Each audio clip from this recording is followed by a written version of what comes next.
Ce qui m'a surtout intéressée, c'était de faire ma peinture très intériorisée, mais qui, pour être vivante, cette peinture, il ne fallait pas qu'elle suive un courant donné. Moi, j'ai besoin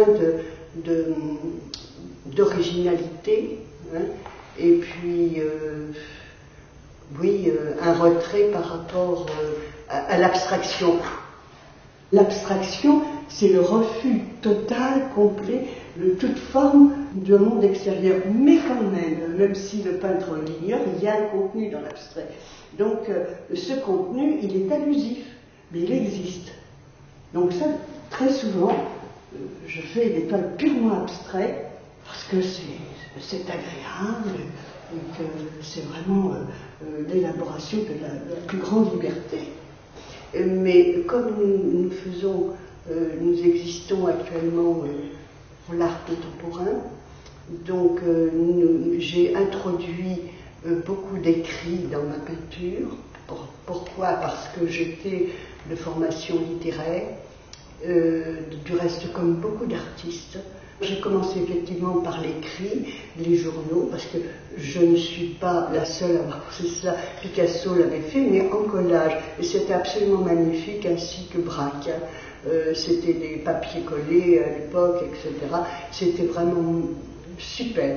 Comme nous quittons une civilisation de l'écrit, donc je formule dans les formes de ma peinture, c'est aussi l'imprégnation de l'écrit. Au départ de ma vie, j'ai fait des incisions d'écriture dans la matière, et maintenant je ne fais que des imprégnations.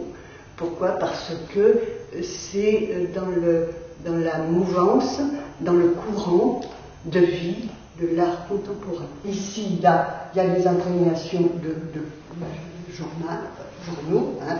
Et puis ici, des lettres, des imprégnations de lettres chinoises. Elles sont esthétiquement vraiment équilibrées, avec l'introduction de l'image.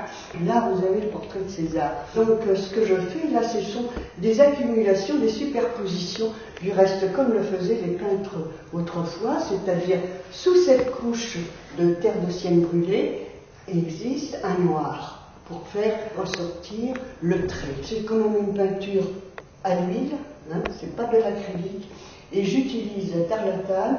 Ça c'est tout à fait récent, parce que j'ai fait beaucoup de gravures, et que la discipline de la gravure m'a enrichi au niveau de ma peinture, c'est-à-dire ce que je voulais en fait donner l'impression de tissus anciens qui sont cousus, de tissus, comment dirais-je, très usés, c'est-à-dire je voulais en fait donner l'illusion d'une certaine forme de pauvreté qui était relevée au rang d'une certaine forme de noblesse, si vous voulez, à l'intérieur de la peinture. J'ai toujours pensé que la peinture, c'était quand même quelque chose qui doit correspondre, si vous voulez, à une forme de méditation, mais en même temps d'action, car peindre, c'est quand même avoir un esprit de décision. On peut décider, et on agit. On ne peut pas dire qu'un peintre aille essentiellement vers la spiritualité, mais il y a des formes de couleurs, de la peinture nous emmènent forcément dans des frontières que nous ne maîtrisons pas nous-mêmes. Nous arrivons, c'est comme un chant intérieur. C'est, à mon avis, c'est aussi une prière de... enfin, je ne veux pas aller aussi loin me prononcer, parce que, bon, je suis assez loin de tout cela dans la vie de tous les jours. Mais en ce qui concerne la peinture, nous arrivons à un dialogue avec l'invisible. Ce dialogue avec l'invisible, c'est une attirance. Je ne sais pas pourquoi, mais ça c'est dans l'ordre des choses, je crois. Donc, ce que j'aime, c'est surtout les couleurs de chez ce livre. D'ailleurs, vous utilisez des couleurs pures? Ah non. Je le mélange. Alors, j'ai un médium de chez Sennelier spécial, avec la poudre de marbre. Ça, c'est pour rendre la peinture mate. Je ne fais pas une peinture brillante. Hein. Pour un peintre, un vrai peintre, naturellement, il y a l'odeur. La peinture, c'est un attrait physique. Hein, parce que nous ne sommes pas des sculpteurs, mais pour la peinture, il faut beaucoup de force physique aussi. Donc, je vais vous montrer, si vous voulez bien, je vais vous montrer comment je fais. Alors, voilà, le trait. Et voilà. Et donc, dans ma peinture, si vous voulez, voilà, il y a toujours ces petits bourrelets que je fais qui n'est pas courant. Voilà. Voilà. Vous voyez que ça va assez vite. Et en même temps, vous construisez. Alors, ces bourrelets, ces petits bourrelets de peinture, c'est très rejoignent un peu la peau. C'est-à-dire que je pense souvent, d'ailleurs à des chirurgiens, des gens qui rassemblent les peaux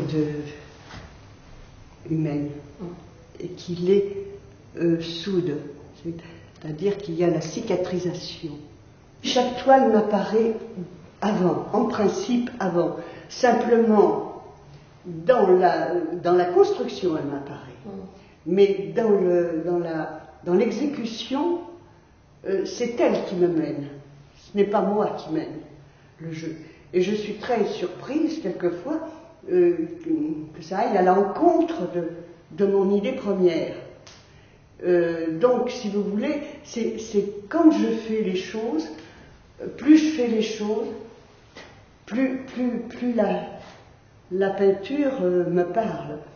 En fait, c'est comme au tennis, vous jetez une balle en l'air et l'autre doit répondre. Mais l'autre, c'est la toile, c'est la couleur, c'est la peinture, et plus vous travaillez, plus vous voyez une réponse, vous arrivez tout doucement à vous dire, je n'ai pas tout à fait voulu ça, mais c'est comme ça.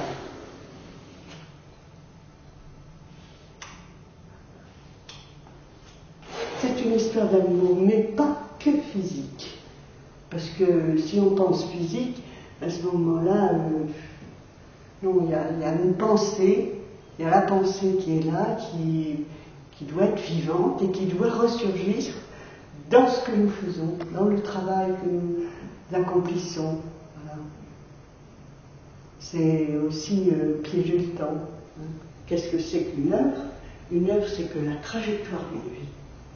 Hein, c'est en fonction de la trajectoire de l'esprit de l'artiste qui jalonne cette vie, si vous voulez, qui est intéressante par rapport à tous les autres qui viendront bien après, les jeunes peintres qui viendront ramasser ce que nous disons dans notre peinture et s'en serviront à leur tour comme une balle de tennis pour pousser la création encore un peu plus loin. Car la création, c'est une filiation. Nous sommes un petit jalon d'un élément, d'une force. La création, c'est le seul moyen qu'on ait contre la mort. Voilà, c'est ce que Malraux disait. C'est une puissance, la puissance créative, c'est un moyen de stopper notre instinct de mort, si vous voulez. Il faut avoir le geste d'origine. Et ce geste d'origine, moi je crois quand même à la prédestination de ce côté-là. Il y a le travail, bien sûr, mais enfin, on est fait pour ça. Et puis, il y a aussi une autre formule. C'est Braque qui disait « Méfiez-vous, la fleur qui éclot tout de suite », ça c'est pour la virtuosité, les virtuoses du talent, il y en a partout en France, il y en a partout dans le monde du talent. Les gens, les jeunes, les vieux, ils ont du talent. Mais le style, c'est autre chose. L'expression intense, le coefficient de vie, c'est autre chose. Alors, il faut se méfier de la fleur qui fleurit tout de suite, Mais de la racine, la tige à la fleur, il y a toute une vie.